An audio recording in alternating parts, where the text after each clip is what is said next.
الآن يا جماعة الشباب قاعدين بيطلعوا جندي طبعا من داخل الدبابة. طبعا الجندي عايش. أيوة طلعوه. هاي بيطلعوا فيه قاعدين يا جماعة. جندي داخل الدبابة. حبيبي الآن يتم تجهيز.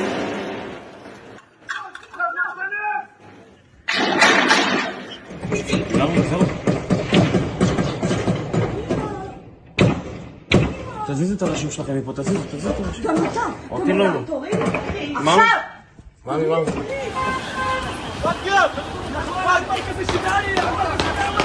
الله أكبر! الله أكبر! الله أكبر! الله أكبر! الله أكبر! الله أكبر!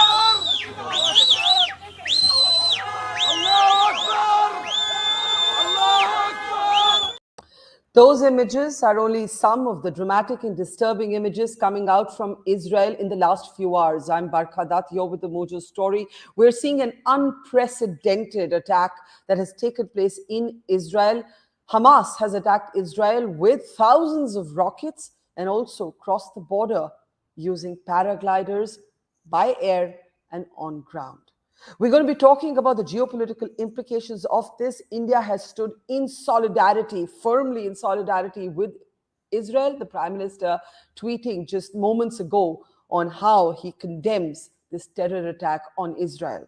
The geopolitical implications of this are enormous. While the West is standing and backing Israel, Iran has backed the Hamas attacks on Israel and its civilians. As we speak, Hamas is claiming that it has taken more than 35 Israelis as hostage, including both soldiers and civilians. I want to introduce our guests on the program today. This is an alarming and a disturbing situation, and it has ramifications for the entire world. Joining us on the program today is Kabir Taneja. He's at the Observer Research Foundation. It's good to see you, Kabir. Also joining us is veteran Indian diplomat, Ambassador Navdeep Suri, who has, of course, spent extensive time in the UAE and Egypt, among many other countries that he has spent time in. Also, I'm very pleased to have with us today Helit Barel. She has been a former security personnel with Israel. Good to see you, ma'am, and I very much hope that you are safe. And also joining us is Israeli diplomat, somebody we know from her tenure in India, Maya Kadosh. And again, Ms. Kadosh, I hope very much that you are safe. Thank you for making time in the middle of all that is happening. I do want to start with you, Maya, if I may, if you can just describe what's happening. The world is watching these extraordinary videos. We're seeing gunfights on the streets. We're seeing the Hamas enter Israel using paragliders. We're seeing rockets, and we're now seeing Israel retaliating. Can you tell us what's happening? Where are you? Are you okay? What are you seeing around you? What are you hearing? Thank you, Barkha. I'm here in Ashdod. Ashdod is a city in the southern Israel. We've been waking up today. It's a Saturday, it's the weekend, and it's a Jewish holiday today as well. And we were waking up at 6 o'clock with heavy rocket attack. We sat in the sheltered room for over 4 or 5 hours. And hearing the terrible news coming from outside, terrorists entered Israeli villages, cities, took people as hostage, massacre. The pictures that coming out, breaking our hearts. I don't know, Israel never experienced such an attack. It's not something, sometimes we do have rocket attacks. I've been through some of them myself, but we never experienced such an organized attack. It's terrible what's going on here, and the reports we're hearing from hospitals, from friends that are soldiers, they're horrible. Yeah. And can you confirm to us, because very contradictory reports are emerging, that several people have in fact been taken hostage? These include senior commanders. That's what the media is reporting of the Israeli Defense Services. It also includes elderly women. It includes women. It includes children. Let me in fact play a video. It's a horrible video. We've blurred the face of the lady. You can see on camera that she's being abducted on the streets. This is only one of the many videos. Most of them are too graphic to show. We want to play out this video for you of a hostage taken and bundled into a jeep by Hamas that has now infiltrated parts of southern Israel. Take a look.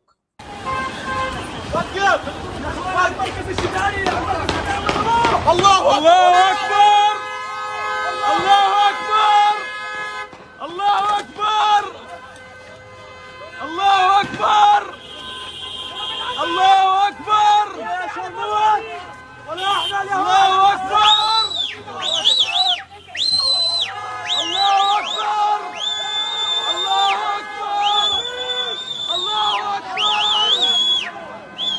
الله أكبر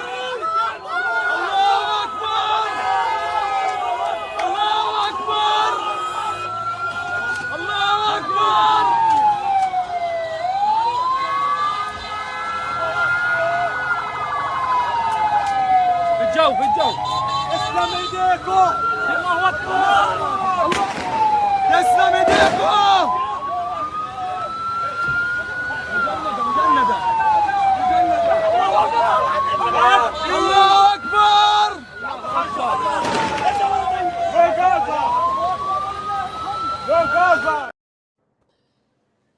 Tough to watch, and Maya, those are among the least graphic videos that are actually available online. I wanted to get some clarity on this hostage situation because we don't have official word yet, at least not here in India, on the exact situation. And this could complicate, in a sense, if Israel has its soldiers, its military commanders, its women, its children in a hostage situation, it could complicate options or immediate responses. So I was just wondering if you could help us shed some light on that.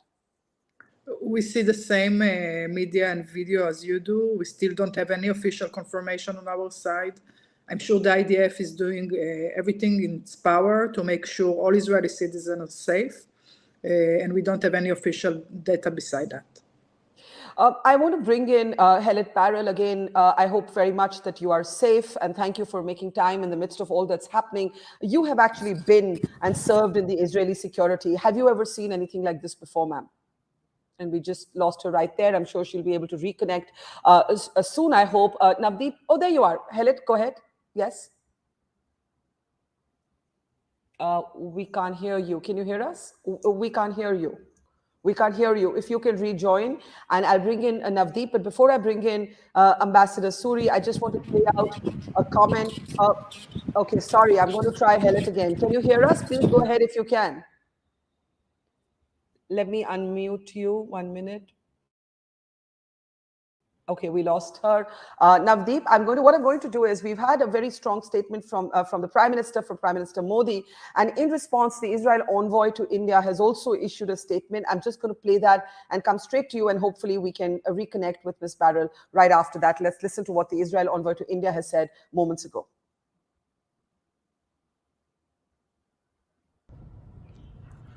Early this morning, when Israeli citizens were still in their beds, Hamas, the terror organization from Gaza, perpetrated a dual attack, both rockets towards Israeli civilians and ground attacks by terrorists against civilian population, children, women, elderly.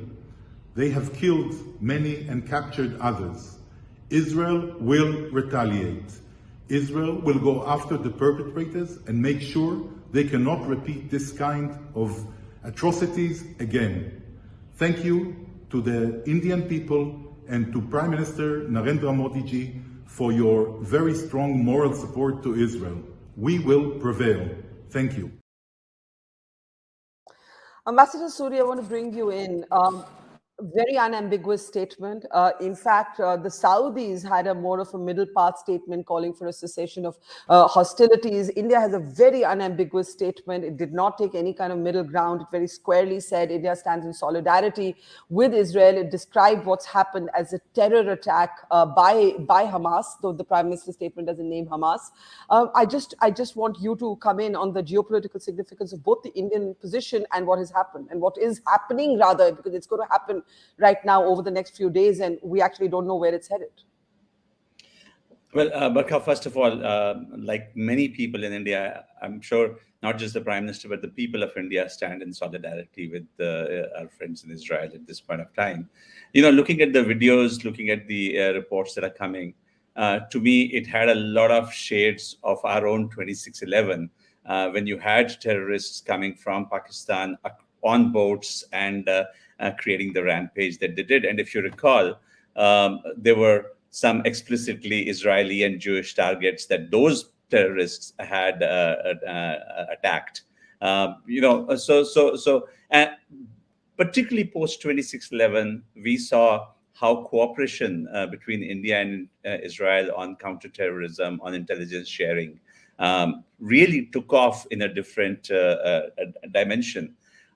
I have no doubt that Israel is going to come back hard at the terrorists, but as you correctly pointed out, having all these hostages, and I'm sure, like Hamas has done previously, and Islamic Jihad has done, they become bargaining chips in the hands of the terrorists to negotiate a different kind of deal.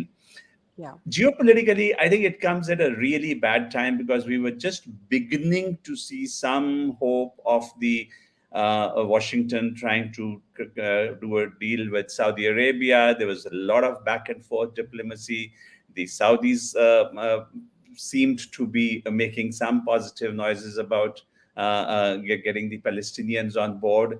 I think what this does effectively is torpedo any nascent peace efforts that we were beginning to see over the last 2 or 3 months through some very active diplomacy from the Biden administration in particular, and that again doesn't speak well for the region. Yeah, and I'm quite taken by your compelling analogy with 26/11 in India. I think that is a very powerful analogy, Ambassador. I want to try and connect with Helit Barel again, very much hoping this time that we'll be able to hear you. If you can hear me, do go ahead. I was just saying to our audience that you've actually been with the Israeli security. Have you ever seen anything like this before, ma'am? No, I have to say this is an unprecedented situation for us. The number of people that we are concerned about maybe being abducted, the number of people who have died, the number of people who are injured. These are unprecedented terrorist attacks. This is an unprecedented number of infiltrators, inhumane, extremely inhumane treatment of people. The murders are things that we have not seen. People are learning through terrible pictures on their beloved's Facebook accounts about what happened to them. We have not seen anything like this before. Could you elaborate on how complicated it is now, Helit, to actually have civilians and soldiers in custody of Hamas? Well, it's truly the most complicated challenge when people are in custody. Obviously, they're going to try and use them as bargaining chips. Obviously, we are still in the fog of war, so it is unknown or unconfirmed at this time what the identity of these people are, what are their numbers, and how to go about it. It is a known strategy and desire of Hamas over many years to abduct Israeli citizens and Israeli soldiers because of Israel's extreme concern for every individual of Israeli nationality and the lengths that Israel will go to retrieve its people. So it is well known that this concern for human life is perceived by Hamas as a weakness, and this is why they put this as one of their prime targets. However, needless to say, this kind of attack is going to extract a very, very high cost from Hamas and from the people of Gaza as well. Yes, indeed, one should spend some time thinking about what might happen next. Kabir, you've spent a long time studying. Go ahead, Kabir, with your thoughts.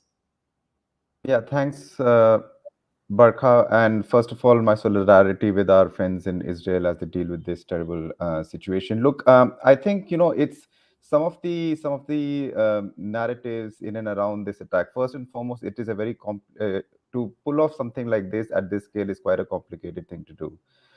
Specifically for a group like Hamas, which is sort of a regional group. They really don't have that kind of depth by themselves to pull something this off. We saw a very sort of land, air, sea, all put together kind of attack, which also caught the Israeli security establishment by surprise, I'm presuming, by the looks of it. But also, if you see some of the reactions to it, right? I mean, Hezbollah's chief Hassan Nasrallah has been, calling for a stop to any normalization with Israel by regional countries, especially by Arab countries, for a while now. And if you see some of the tweets posted by the Iranian leadership over the past couple of days, they've been saying stuff like, this is the strongest the Palestinian cause has been over the past 70, 80 years. So there has been sort of this up and down of narratives being built prior to this attack today. But if you see just the capacity that has been put behind in conducting this, that raises many questions about where this region is headed in the coming couple of months, because all we've heard about till now was the good things, of course, the normalization between Saudi and Iran, Abraham Accords, and so on and so forth. But this also underlines and underscores that beyond these sort of big ticket deliverables, the underlying fault lines still prevail significantly. And I'm glad you mentioned Iran, because I want to spend some time talking about that. Maya Kadosh, Helit spoke about how there's going to be a very high cost to extract. And I don't believe that the retaliation by Israel is going to be confined to Gaza. This is an act of war. This is not the localized sort of exchange of fire that we have seen take place between the Hamas and Israeli troops over the years. What might you think are the geopolitical ramifications of this? Because Iran has clearly backed Hamas. And one of the important points that Kabir made, could Hamas have done this by itself? No, definitely Hamas couldn't do it by itself. This is well organized, well practiced, well funded operation, and we have no doubt that Iran stands behind it. And whoever did this will pay the price. We obviously do see Hamas as responsible for the safety of our civilians and for the situation in the border, and they will pay the price, and Israel will retaliate. And we are going on a war, and that was announced already. And I think if people thought that Israel lost the will to protect its civilians or to protect itself, they are totally wrong, and they will find out about this very soon.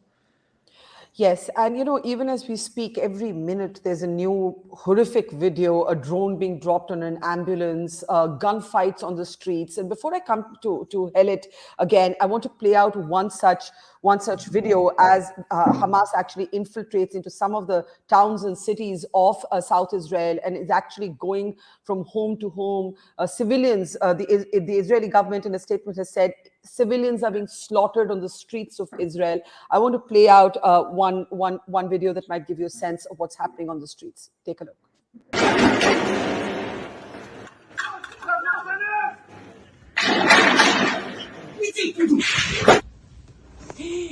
Ima!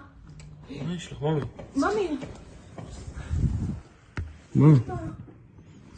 הנה. מפגרת? זהו. תזיז את הראשים שלכם מפה, תזיז את הראשים. גם אתה. אוקיי, לא. עכשיו! מאמי.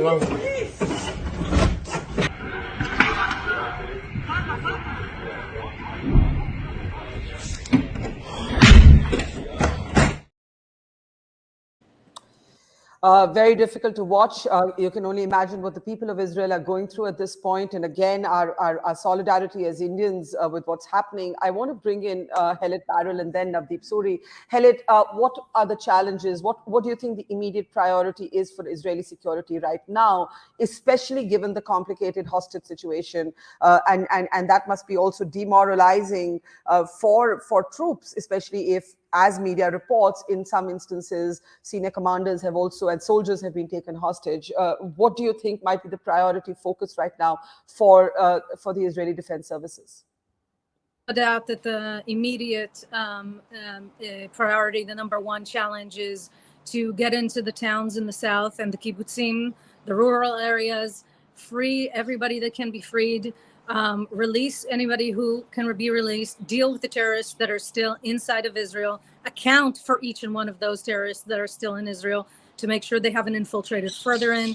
That is stage one. But we have to remember, we still have the challenge of terrorist attacks in the West Bank that can flare up very easily. And Hamas has been trying very hard to get that support to flare them up.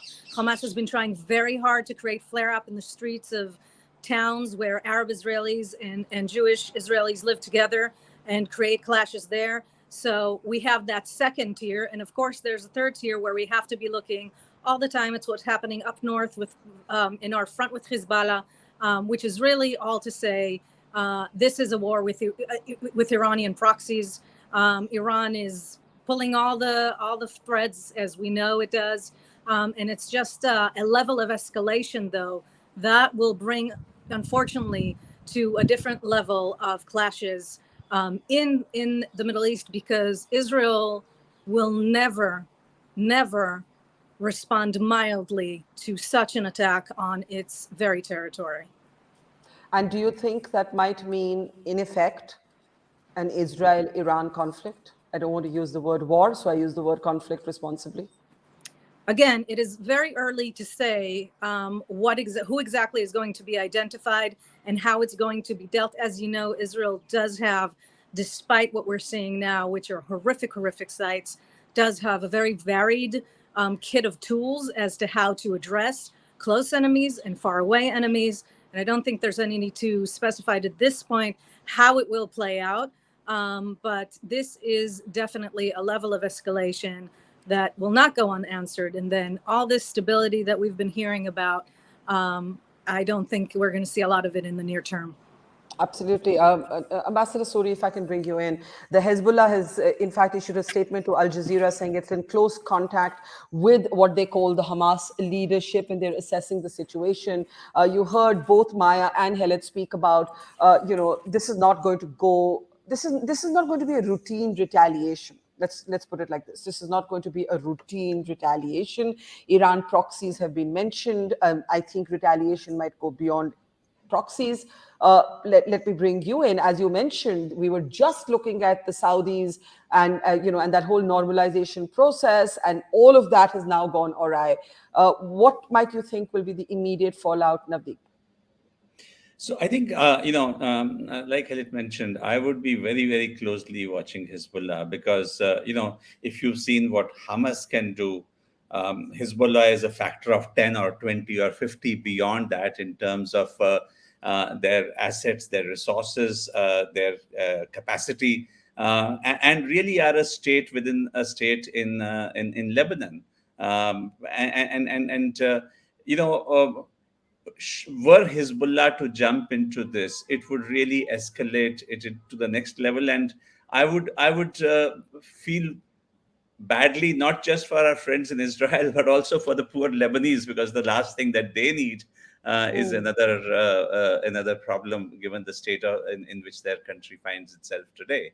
But I think, Barkha, there will also be, I'm sure, a lot of soul searching in Israel, just as there was in India after 26/11, about the failure of intelligence, because the Israelis have a very justifiable opinion of both their communications, interception, on-ground intelligence sources. So how is it that Hamas was able to mount a multi-pronged attack of this nature without the Israeli sort of sources on the ground and their tech intelligence and all of that getting the wind of it? Again, the symbolism that this happened on the 50th anniversary of Yom Kippur. And 50 years ago, it was Egypt and Syria who coordinated to launch that famous attack. And we know how that ended. So at one level, I have no doubt how this is going to end. The Israeli military dominance or superiority is overwhelming. And whether it's Hezbollah that jumps into the fight or anyone else, I have no doubt how this is going to end for those who have taken this step. But I do want to make one point, Barkha. Yeah. in the 21st century, this is going to be the fourth big conflagration in Gaza. 2008, 2014, 2021, and now 2023. I wrote a piece 2 years back after the ceasefire in May 21, and I at that time sort of titled it that until the next time, the ceasefire is to be welcomed. And I said until the next time because, in a sense, you could see even in 2021, as you could in 2014, that some of the underlying issues were continuing to fester. And I think at some point, Israel and the international community, after the dust settles, after the terrorists have been dealt with, to see how does it not happen again 2 years, 3 years, 4 years down the road, because there's a pattern that we can see quite clearly over the last 20 years. And this is probably not the best day to talk about it, but I think it's going to be at the back of people's minds that how to prevent a recurrence. Let me pick up one thing you said and just take it briefly to Helit before I come to Kabir. This stunned thing of, almost disbelief and incredulity that Mossad, otherwise, in a sense, the stuff of legend, considered to be one of the best sort of intelligence agencies in the world. Is there that sense of disbelief? How did this happen under our nose, on our watch? Or are people just too agitated, upset, angry, and anxious right now to be having that conversation? Helit Barel. It's very much a conversation that will have to happen. I think it's very much at the top of everybody's minds. I don't think anybody is missing the intelligence problem that we have incurred here. However, at this time, with our people lying in blood in the streets, people that have been abducted, and much, much work to be done, I think it's early to have those discussions. We're still entirely within the fog of war. But I will say as well, that talking about ceasefires and so on and so forth, maybe will happen, maybe not, but I have to say a lot will come to pass before it could ever come to that. This is one of those times where the people living around Gaza have said for years, it's going to come again, it's going to come again. And they were right. But this time, a line, not one line, so many lines have been crossed. The situation was escalated to an extent where I really don't foresee anything happening that we've seen before. And I think we have to keep that in mind.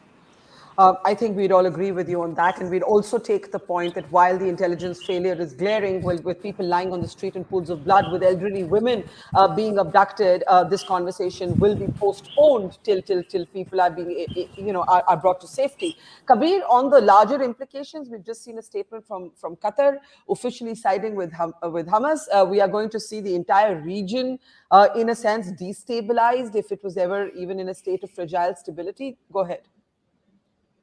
I'm not surprised that, the Qatar statements basically say that it's Israel's fault or Israel's actions led to this kind of consequence there. But even if you see the Saudi statement, right, it's really walking on eggshells. Because beyond the point, I think public opinion cannot be ignored in these countries. So they don't want to also be seen as completely in favor and in cahoots, for a lack of a better term, with Israel and normalizing relations with Israel. But in my opinion, I think as bad as the situation is, I think Israel and the Arab world should make sure that their reconciliation continues at some level. Because, look, what are we talking about in this reconciliation? We're talking about security, of course, but we are talking about economic prosperity. We're talking about working with countries like the US, Europe, India, and, building trade bridges and building new economic routes and so on and so forth. So I think that benefits the people, as Ambassador Suri was saying, people of countries even like Lebanon, who have been sort of stuck between a wall and a stone. So I think some of these fault lines that had been brushed aside a little bit are now sort of much more in the open. And it will not be easy, at least in the near term after this attack, to navigate this situation. Absolutely. Let me start taking final comments, especially for our Israeli guests. I think I feel responsible to allow them to go back to their people and find out what's happening. But Ambassador Suri, just the first thing with all your years of experience in diplomacy that you'd be immediately looking out for? I think diplomacy is going to have to take a backseat for the next few days. that is going to come later. First, the Israelis are going to respond and respond hard. And it's only after they've extracted a measure of retribution that the diplomatic wheels will start churning again. But, on what Kabir was saying about Qatar, the fact is that Khalid al-Mashal, who was the founder of Hamas, still lives in Doha. And Al Jazeera, we normally see the more benign English language face of Al Jazeera, but Al Jazeera Arabic is a different kettle of fish altogether. And it is Qatar's espousal of these groups that led to its big standoff with Egypt, Bahrain, UAE, and Saudi Arabia a few years back. So, if Qatar actually has made a statement like this, it's kind of par for the course, and it certainly will reignite tensions in the region, which we thought we were heading towards a period of relative peace in the region. I think this again will stir up trouble at multiple levels. Yeah, Maya Kadosh, what would you like the world to understand about how your people are feeling today? Wow, I think people are in distress today. People are shocked and sad. It came as a surprise and it wasn't provoked. I think for years, Israel saying that Hamas is a terror organization, that it's backed by Iran. Not always the international community or people listen to our messages. And I hope that if one thing will come out of today is the understanding of what kind of neighbors we have, what is the reality we are facing on a daily basis, how brave the people that sit on the border and fight today for their life, and they should set examples to many all over the world. Yes. Helit, I'm going to ask you a last technical question because you have so much experience in security. You said earlier that obviously the terrorists will try and use the hostages as bargaining chips. You said also that could really complicate the timeline of how Israel might want to retaliate. What do you think would immediately happen given the hostage situation, the lack of clarity on it? Some numbers have suggested 35 taken hostage, others have suggested more than 50. The world doesn't know. If Israel authorities may not even know right now exactly how many people have been taken hostage. How does this impact the timeline of what might happen next? What do you think will be the response in handling this challenge of hostages? I think it's very hard to tell because we've never had something happen of this magnitude. I think Hamas is wrongly banking on Israel having a soft response because of the hostage. This is the type of situation that doesn't allow falling into old patterns. Israel, of course, is known for doing everything it takes and taking great lengths to getting back its citizens. And therefore, there definitely will be a trade-off between whatever we do that might endanger them and whatever we do that we have to do. But I think there is a misconception within our enemies as to how fierce not just Israeli forces are, but the Israeli people are. We have seen today people go out to the street in their rural neighborhoods and towns, knowing that they're not going to come back, but fighting these terrorists to protect other people in their homes. We have seen people take whatever they can and fight back. We have seen people who died for it. And this is not a one-off. This is who the Israeli people are. This is a contest of wills between Israel and its enemies. And there is just no standard in which we will not prevail. Thank you for that. I just want to say in the end, on behalf, I think, of both Kabir and Navdeep, but also of everybody watching this in India and around the world, how distressing it is. Our hearts go out to you, Helit and Maya. We want you to be safe. We want no more people to be hurt by this, but we know that the dust is not even beginning to settle on this right now. And right now, you'll not just be, trying to bring people to safety. You need time to actually figure out exactly what has happened, who has been taken, who has taken whom. And it's probably going to take a couple of days before we see the shape and contours of the Israeli response, but the response will be hard and not like anything we've seen before. That much I think we can all be sure of. Thank you very much to Ambassador Suri, to Kabir Taneja, to Maya Kadosh, and to Helit Barel. Thank you very much. And to our audience, see you soon. We're tracking the story closely. Do keep watching our special programming here at the Mojo Story. Take care. It's great to see you here. Thank you for watching our work. If you haven't subscribed yet, don't forget to click the bell icon and subscribe to Mojo Story and support independent, robust journalism.